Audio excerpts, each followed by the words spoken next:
गांधी ने भी पोस्ट किया है।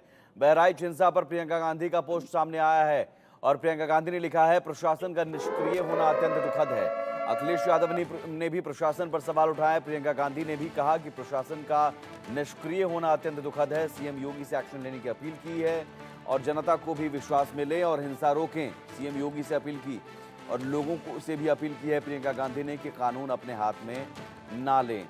रवि हमारे साथ लखनऊ से जुड़े हुए हैं। रवि, अब कहीं ना कहीं सियासी आग जो है लगी है बहराइच में, उस आग पर सियासी रोटी सेकने की तैयारी या कोशिश हम देख सकते हैं इन बयानों और इस पोस्ट में। प्रशासन की चूक के जरिए सरकार पर सीधे सीधे वार है, लेकिन सवाल ये है कि क्या ये संयोग है या प्रयोग है? आखिर कैसे इतनी संख्या में उपद्रवी सड़क पर उतर आते हैं, आगजनी हिंसा करने लगते हैं, गोलीबारी हो जाती है?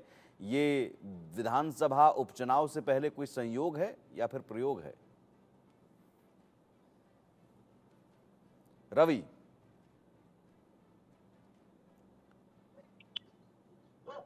आप तक आवाज आ रही है? जी बिल्कुल, आपको बता दें जिस तरीके से इस पूरी घटना को लेकर विपक्ष अब सतर्क तो घेरने की कोशिश कर रहा है। और अगर हम बात करें इस प्रियंका गांधी के पोस्ट की, तो निश्चित तौर पर कहीं न कहीं सरकार को घेरने का पूरा जो मौका है वो विपक्ष नहीं खोना चाहता। लेकिन जिस तरीके से उत्तर प्रदेश के मुख्यमंत्री योगी आदित्यनाथ ने ये बात करें कि उत्तर प्रदेश पुलिस ने जिस तरीके से लगातार तैयारी की थी, हालांकि जिस तरीके से घटना हुई है वो घटना अपने आप में बहुत ही चौंकाने वाली, जिस तरीके से माहौल बिगड़ता चला गया।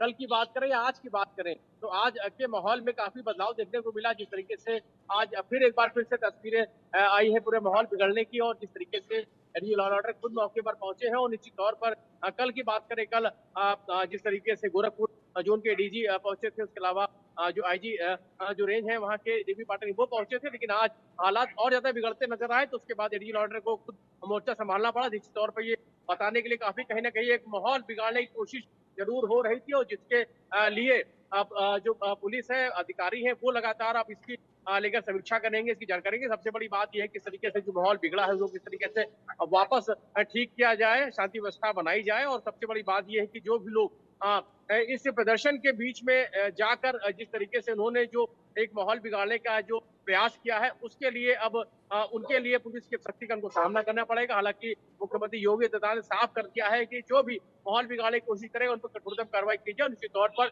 ऐसे लोगों पर, और अगर हम बात करें तो जो हिरासत में लिए जा रहे लोगों की संख्या है तकरीबन 30 हो चुकी है, और लगातार संख्या है वो आने वाले समय में बढ़ सकती है। जी, सवाल यहाँ पर यह है कि क्या किसी तरह की कार्रवाई भी होगी, क्योंकि प्रशासन पर सवाल उठ रहा है।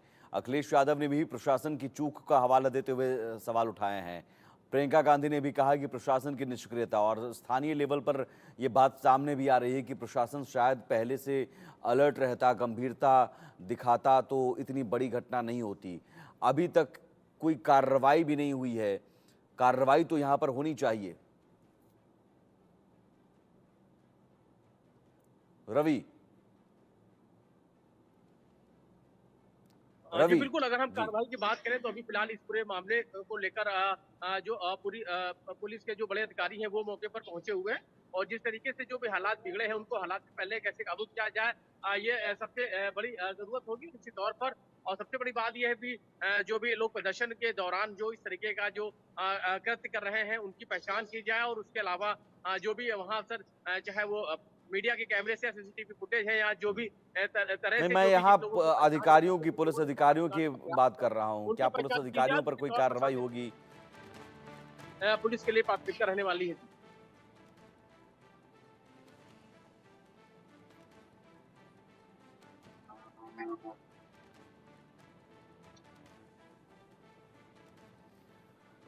तो ज़रूर यहाँ पर कार्रवाई हो सकती है। पुलिस जो भी लापरवाही बरतने में शामिल रहे हैं उन अधिकारियों के खिलाफ, वहाँ के लोग भी एसएचओ पर लापरवाही का आरोप लगा रहे हैं, एसएचओ के खिलाफ कार्रवाई की मांग भी कर रहे हैं।